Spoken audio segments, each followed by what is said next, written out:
जय श्री कृष्णा। आप सभी को श्राद्ध पक्ष के 12वें दिन की ढेरों शुभकामनाएं, द्वादशी श्राद्ध की ढेरों शुभकामनाएं। प्रिय भक्तों, आज द्वादशी का श्राद्ध है और आपको अवश्य ही सुनना चाहिए श्रीमद् भागवत गीता का 11वां अध्याय। श्रीमद् भागवत गीता का एक एक अध्याय पितरों की तृप्ति के लिए, पितरों की मुक्ति के लिए बड़ा ही कल्याणकारी होता है।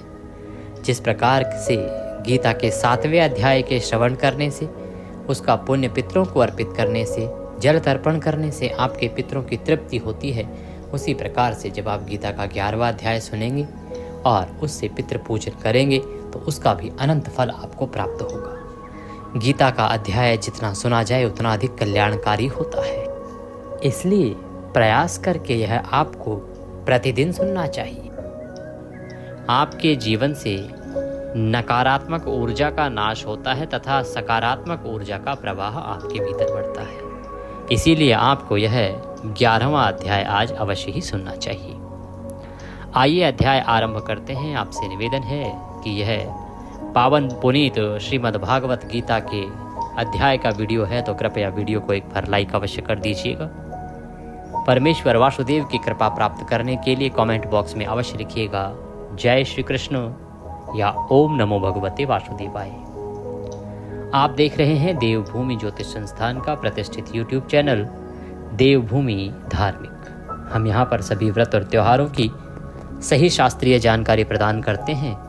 ज्योतिष शास्त्र और पंचांग के आधार पर बताते हैं कौन सी तिथि कब है, व्रत आदि कब करना है, क्या विधि है, क्या नियम है। यदि आप सभी व्रत और त्योहारों की सही शास्त्रीय जानकारी पाते रहना चाहते हैं तो कृपया चैनल को सब्सक्राइब कीजिए और बेल आइकन को प्रेस कीजिए। आइए आरंभ करते हैं आज का अध्याय। भगवान वासुदेव के चरणों में मन को लगाते हुए सुनना आरंभ कीजिए। बोले कृष्ण भगवान की जय। अर्जुन उवाच।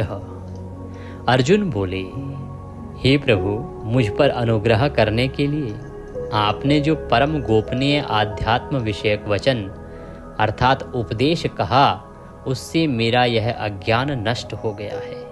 भगवान श्री कृष्ण ने 10वें अध्याय तक उन्हें अपना विराट रूप दिखाकर गोपनीय से भी गोपनीय जो उपदेश है वह अर्जुन को दिया, जिसके प्रताप से उसका अज्ञान जो था वह नष्ट हो गया।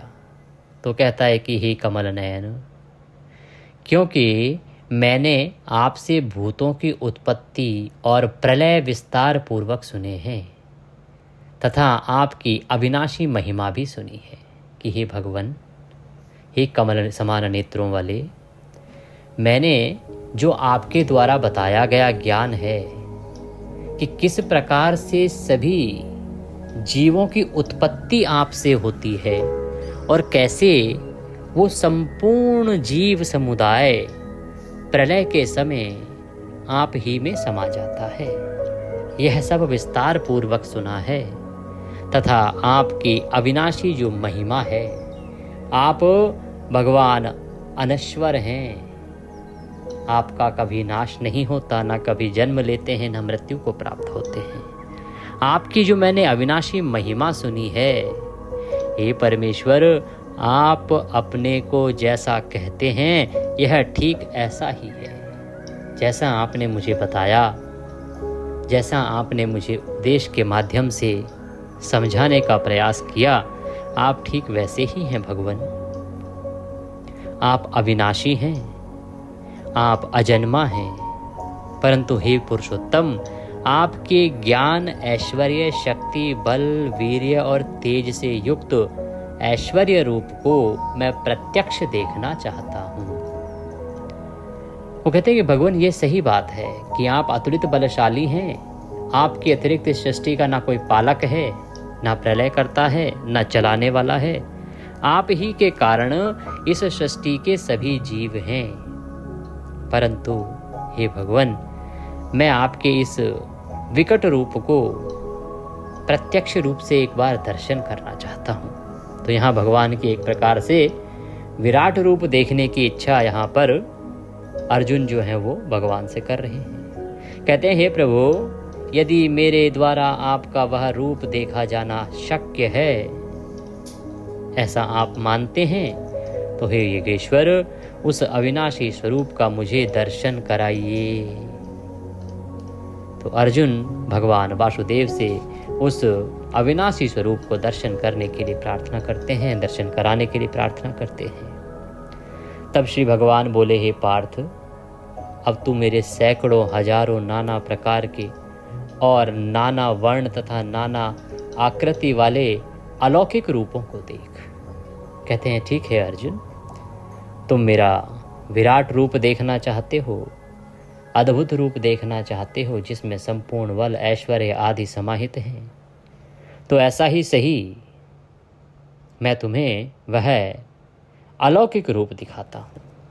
हे भरतवंशी अर्जुन, तुम मुझ में आदित्यों को अर्थात अदिति के 12 पुत्रों को, 8 वसुओं को, 11 रुद्रों को, दोनों अश्विनी कुमारों को और 49 मरुदगणों को देख, तथा और भी बहुत से पहले न देखे हुए आश्चर्यमय रूपों को देख। तो भगवान अपना विराट रूप दिखाते हैं, उसमें कहते हैं कि जो कुछ भी इस संसार में वर्णित है वो सब मुझ में ही समाहित है। तो वो अर्जुन को अपने भीतर ही 11 रुद्र दिखाते हैं, 8 वसु दिखाते हैं, अदिति के जो 11 पुत्र हैं उनको दिखाते हैं, दोनों अश्विनी कुमार भी उन्हीं के भीतर हैं, 49 मरुदगण भी उन्हीं के भीतर दिखते हैं। आश्चर्य में है अर्जुन यह सब देख के कि भगवान के भीतर ही तो सारा संसार बसा है। भगवान कहते हैं, हे अर्जुन, अब इस मेरे शरीर में एक जगह स्थित चराचर सहित संपूर्ण जगत को देख, तथा और भी जो कुछ देखना चाहते हो सो देखो। कहते हैं कि ये जो चराचर जगत है ना, उसको ध्यान से देखो, ये मेरे भीतर कहाँ समाहित है। और इसके अतिरिक्त भी यदि कुछ तुम मेरे शरीर में देखना चाहते हो, मेरे भीतर देखना चाहते हो, मेरे स्वरूप में देखना चाहते हो तो देखो, परंतु मुझको तो इन अपने प्राकृत नेत्रों द्वारा देखने में निसंदेह समर्थ नहीं है। ये जो तुम्हारे प्राकृतिक नेत्र हैं ना, जो इस प्रकृति ने तुम्हें दिए हैं, इनके द्वारा तुम मेरे स्वरूप को नहीं देख सकते।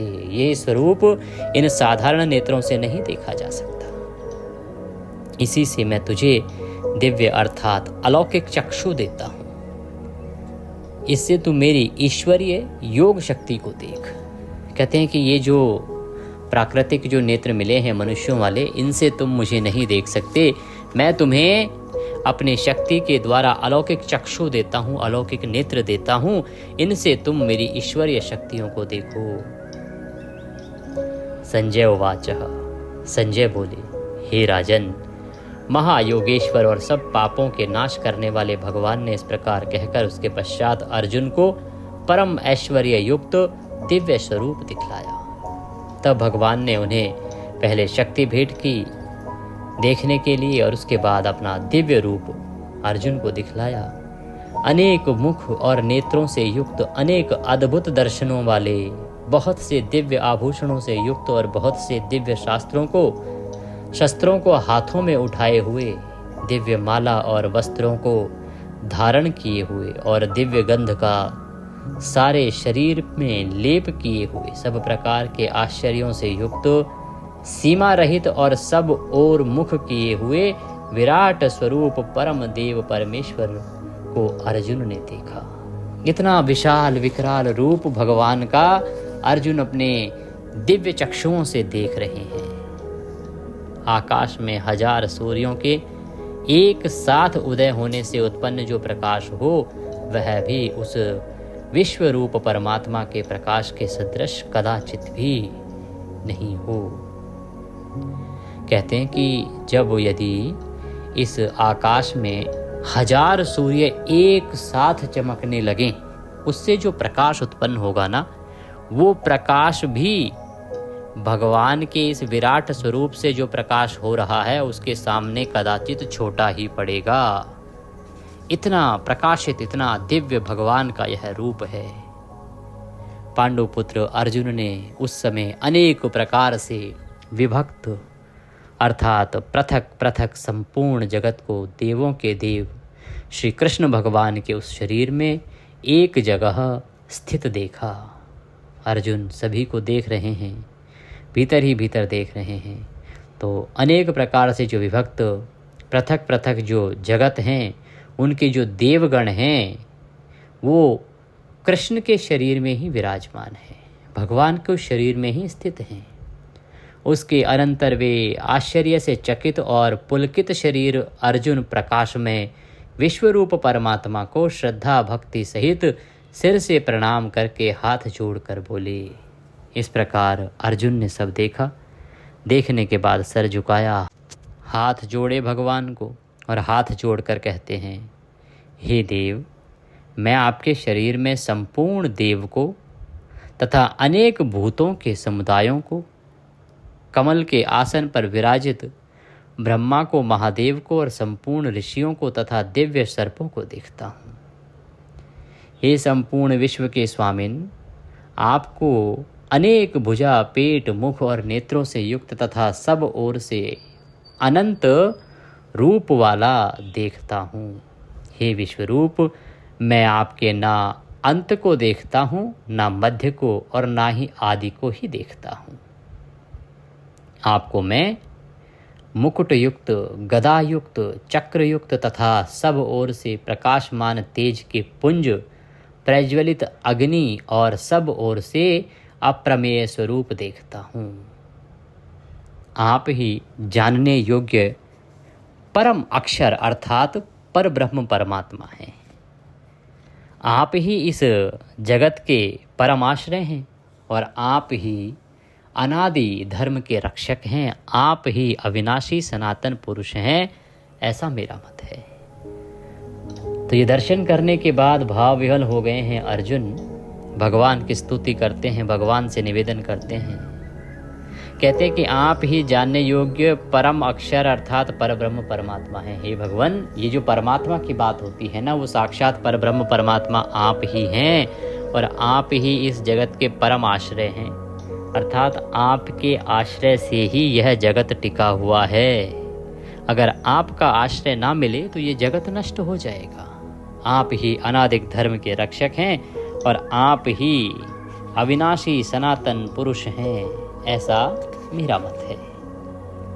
आपको आदि अंत और मध्य से रहित, अनंत सामर्थ्य से युक्त, अनंत भुजाओं वाले, चंद्र सूर्य रूप नेत्रों वाले, प्रज्वलित अग्नि रूप मुख वाले और अपने तेज से इस जगत को संतप्त करते हुए देखता हूँ कि हे भगवान, जब भी मैं अपनी दृष्टि में आपको देखता हूँ तो मुझे यही दिखाई देता है।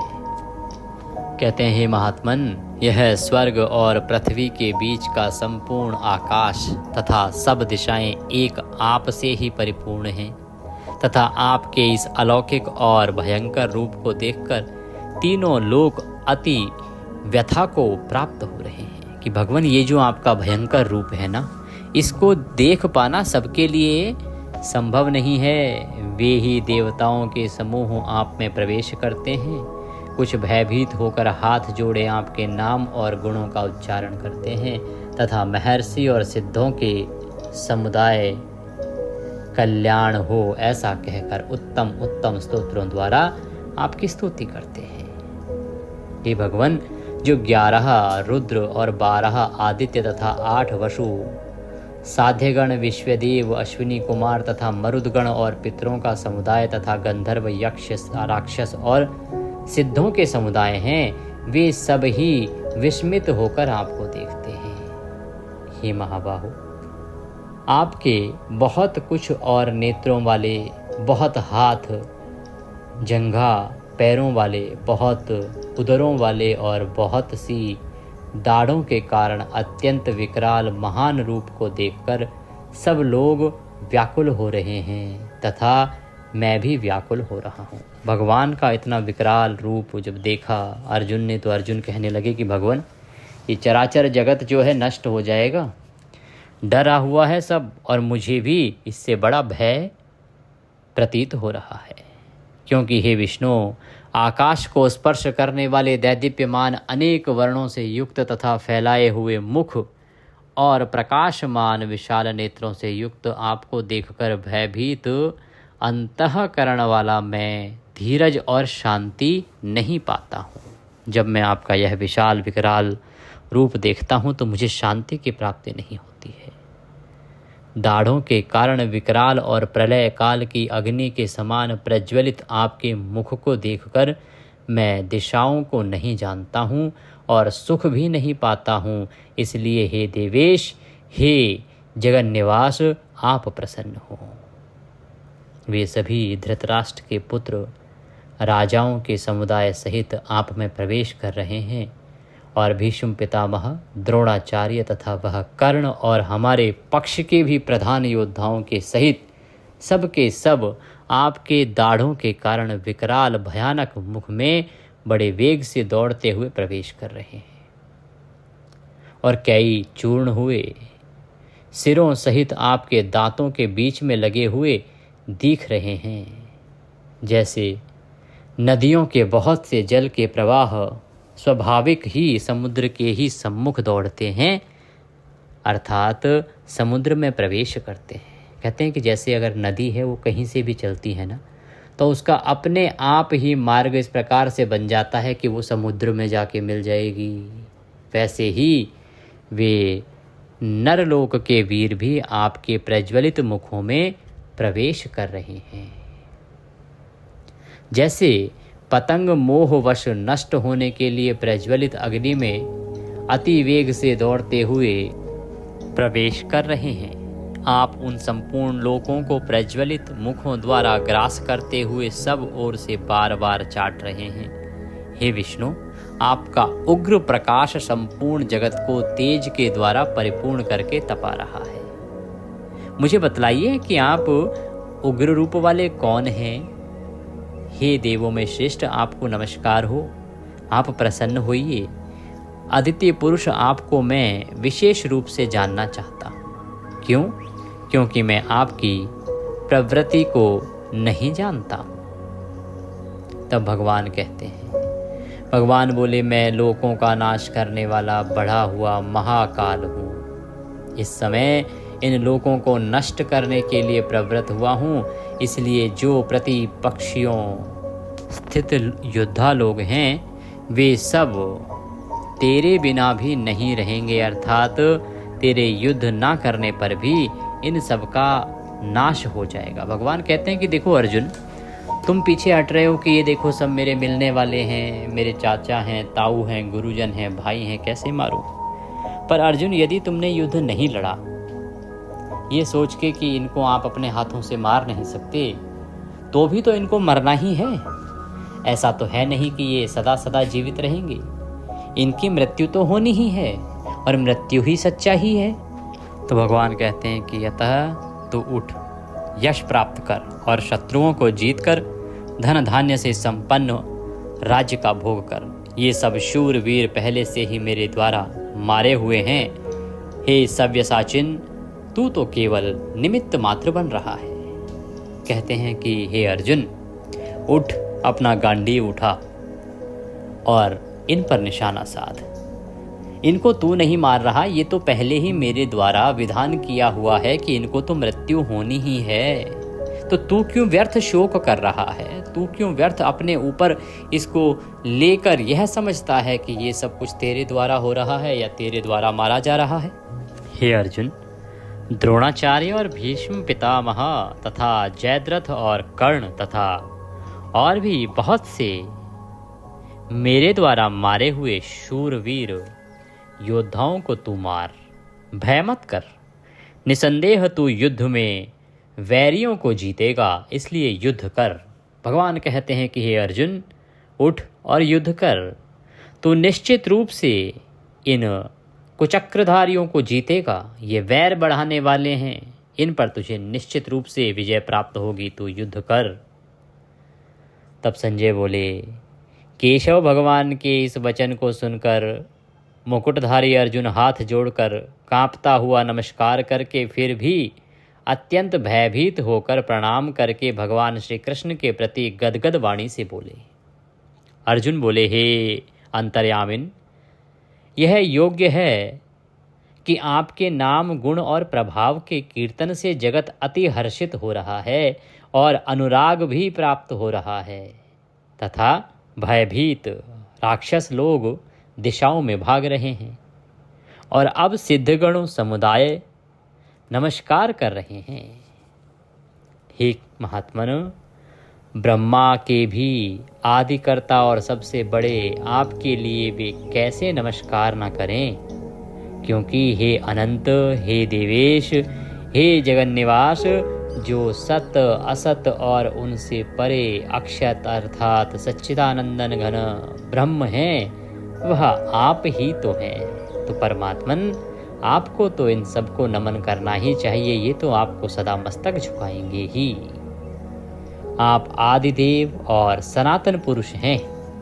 आप इस जगत के परम आश्रय और जानने वाले तथा जानने योग्य और परम धाम हैं। हे अनंत रूप, आपसे यह सब जगत व्याप्त अर्थात परिपूर्ण है। आप वायु, यमराज, अग्नि, वरुण, चंद्रमा, प्रजा के स्वामी ब्रह्मा और ब्रह्मा के भी पिता हैं। आपके लिए हजारों बार नमस्कार, नमस्कार हो। आपके लिए फिर भी बार बार नमस्कार, नमस्कार हो। हे अनंत सामर्थ्य वाले, आपके लिए आगे से और पीछे से भी नमस्कार। हे सर्वात्मन, आपके लिए सब ओर से ही नमस्कार हो, क्योंकि अनंत पराक्रमशाली आप समस्त संसार को व्याप्त किए हुए हैं। इससे आप ही सर्वस्वरूप हैं। आपके इस प्रभाव को न जानते हुए आप मेरे सखा हैं, ऐसा मानकर प्रेम से अथवा प्रमाद से भी मैंने हे कृष्ण, हे यादव, हे माधव, हे सखे, इस प्रकार जो कुछ बिना सोचे समझे हठात कहा है। और हे भगवान, आप जो मेरे द्वारा विनोद के लिए विहार, शैया, आसन और भोजन आदि में अकेले अथवा उन सखाओं के सामने भी अपमानित किए गए हैं, वह सब अपराध अप्रमेय स्वरूप अर्थात अचिंत्य प्रभाव वाले आपसे मैं क्षमा करवाता हूँ। अर्जुन कहते हैं कि भगवान, मुझे तो ज्ञात ही नहीं था, आप तो परमेश्वर हैं। आप तो इस संसार के पालन करता हैं, आप इस संसार के रचने वाले हैं, आप इस जगत के आधार हैं प्रभु। और अनजाने में मैंने आपको इस प्रकार का व्यवहार किया, अपना सखा समझ के कभी कृष्ण कहा, यादव कहा, सखा कहा, कभी माधव कहा। अनेकों बार विनोद में मैंने आपसे किस प्रकार के शब्द ना कहे। हे भगवान, मैं उसके लिए आपसे क्षमा मांगता हूँ। आप इस चराचर जगत के पिता और सबसे बड़े गुरु एवं अति पूजनीय हैं। हे अनुपम प्रभाव वाले, तीनों लोकों में आपके समान भी दूसरा कोई नहीं है। फिर अधिक तो कैसे हो सकता है कि भगवान, आपके जैसा और आपके समान ही कोई नहीं है, फिर आपसे अधिक प्रभावशाली तो हो ही नहीं सकता। अतएव हे प्रभु, मैं शरीर को भली भांति चरणों में निवेदित कर प्रणाम करके स्तुति करने योग्य आप ईश्वर को प्रसन्न होने के लिए प्रार्थना करता हूँ। हे देव, पिता जैसे पुत्र के, सखा जैसे सखा के और पति जैसे प्रियतमा पत्नी के अपराध सहन करते हैं, वैसे ही आप भी मेरे अपराधों को सहन करने योग्य हैं। मैं पहले ना देखे हुए आपके इस आश्चर्यमय रूप को देखकर हर्षित हो रहा हूँ और मेरा मन भय से अति व्याकुल हो रहा है। इसलिए आप उस अपने चतुर्भुज विष्णु रूप को ही मुझे दिखलाइए। हे देवेश, हे जगन्निवास, प्रसन्न होइए। मैं वैसे ही आपको मुकुट धारण किए हुए तथा गदा चक्र हाथ में लिए हुए देखना चाहता हूँ। इसलिए हे विश्वरूप, हे सहस्त्रबाहो, आप उसी चतुर्भुज रूप में प्रकट होइए। इस प्रकार से यहाँ पर भगवान कृष्ण से अर्जुन निवेदन करते हैं, स्तुति करते हैं कि भगवान, ये जो विराट रूप आपने दिखाया है ना, ये मुझसे और नहीं झेला जा रहा, मुझसे सहन नहीं हो रहा। अब आप अपने चतुर्भुज स्वरूप में ही आ जाइए। श्री भगवान बोले, हे अर्जुन, अनुग्रह पूर्वक मैंने अपनी योग शक्ति के प्रभाव से यह मेरा परम तेजो में सबका आदि और सीमा रहित विराट रूप तुझको दिखलाया है। जिसे तेरे अतिरिक्त दूसरे किसी ने पहले नहीं देखा था। हे अर्जुन, मनुष्य लोक में इस प्रकार विश्व रूप वाला मैं न वेद और यज्ञों के अध्ययन से, ना दान से, ना क्रियाओं से और ना उग्र तप से ही तेरे अतिरिक्त दूसरे द्वारा देखा जा सकता हूँ कि चाहे कोई दान करे जितना मर्जी, चाहे कोई जितना मर्जी जप करे, तप करे, परंतु मैं तेरे अतिरिक्त किसी दूसरे के द्वारा इस विराट स्वरूप में कभी नहीं देखा जा सकता हूँ। मेरे इस प्रकार के इस विकराल रूप को देखकर तुझको व्याकुलता नहीं होनी चाहिए और मूढ़ भाव भी नहीं होना चाहिए। तू भयरहित और प्रीति युक्त मन वाला होकर उसी मेरे इस शंख चक्र गदा पद्य चतुर्भुज रूप को फिर देख। तब संजय बोले, वासुदेव भगवान ने अर्जुन के प्रति इस प्रकार कहकर फिर वैसे ही अपने चतुर्भुज रूप को दिखलाया और फिर महात्मा अर्जुन ने सौम्य मूर्ति होकर इस भयभीत अर्जुन को धीरज दिया। अर्जुन वाचः, अर्जुन बोला, हे जनार्दन, आपके इस अति शांत मनुष्य रूप को देखकर अब मैं चिर स्थित हो गया हूँ और अपनी स्वाभाविक स्थिति को प्राप्त हो गया कि हे जनार्दन, आपका ये जो विकराल रूप मैंने देखा, इसकी सत्यता को जानकर अब मैं भय मुक्त हो गया हूँ।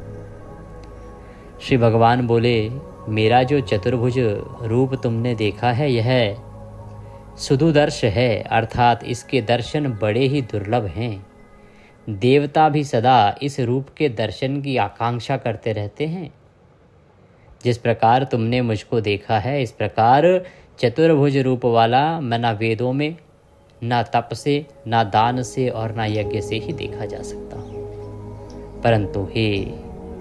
परंतु अर्जुन, अनन्य भक्ति के द्वारा इस प्रकार चतुर्भुज रूप वाला मैं प्रत्यक्ष देखने के लिए, तत्व से जानने के लिए तथा प्रवेश करने के लिए, अर्थात एक ही भाव से प्राप्त होने के लिए भी शक्य हो।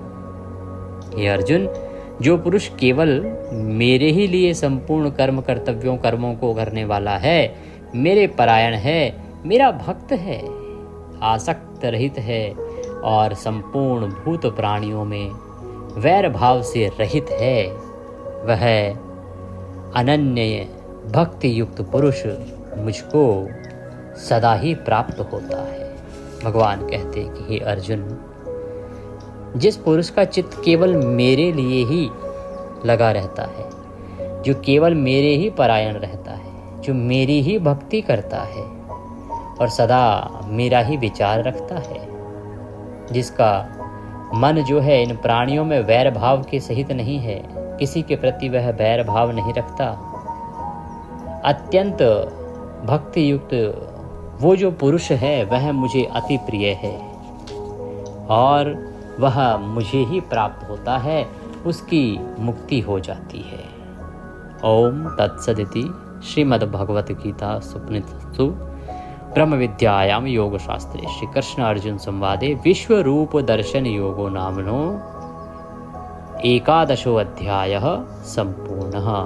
बोले श्री कृष्ण भगवान की जय। इसी के साथ यह 11वां अध्याय यहाँ पूर्ण होता है। आज आप 11वें अध्याय को सुन के भगवान से प्रार्थना करें कि हे परमात्मा, ये जो हमने 11वां अध्याय सुना है, इसमें जाने अनजाने में हमसे कोई गलती, कोई त्रुटि, कोई भूल हो गई हो तो उसे क्षमा कीजिएगा और प्रभु इसका पुण्य हमारे उन पितरों को दीजिएगा जो मुझसे जल की इच्छा रखते हैं, जो मुझसे तर्पण की और तृप्ति की इच्छा रखते हैं, जिनका अभी तक जो तृप्त नहीं हुए हैं उनको यह पुण्य मैं समर्पित करता हूँ। इस प्रकार से आपने निवेदन करना है। यह पाठ बड़ा कल्याणकारी है, इसको अवश्य सुनिए। जितने भी दिन बचे हैं श्राद्ध पक्ष के, इनमें आप इसको सुनिए, प्रतिदिन सुनिए। 7वां अध्याय और 11वां अध्याय बड़ा कल्याणकारी है। दक्षिणा स्वरूप यदि कुछ भेजना चाहते हैं तो स्क्रीन पर नंबर भी आ रहा होगा और QR कोड भी आ रहा होगा, उस पर भेज सकते हैं। कई बार नंबर पर दक्षिणा आनी रुक जाती है, टेक्निकल परेशानी आ जाती हैं, इसीलिए QR कोड दिया है, उस पर भेजना सरल रहेगा। हरे